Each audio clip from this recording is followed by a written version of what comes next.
रंग आमचा।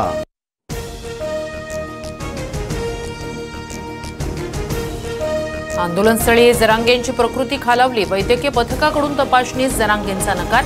जरांगेंच्या आमरण उपोषणाचा आजचा 5वा दिवस। मुंबईतील सीएसएमटी स्थानकात मराठा आंदोलकांचा मुक्काम। राज्यातील विविध भागांमधून मराठा आंदोलक मुंबईत दाखल। दुपारी 3:30 वाजता जरांगेंच्या आंदोलनावर हायकोर्टात सुनावणी। आझाद मैदानाव्यतिरिक्त कुठेही आंदोलन नको याची खबरदारी घ्या। दुपारी 12 वाजेपर्यंत मुंबईतील रस्ते मोकळे करा, हायकोर्टाचे सरकारला निर्देश। मुंबईकरांना त्रास होईल असं वागू नका, रस्ते मोकळे करा, आझाद मैदानात गाड्या लावा, तिथे झोपा, शेवटचं सांगतोय म्हणत मनोज जरांगेंचा हुल्लडबाजांना दम।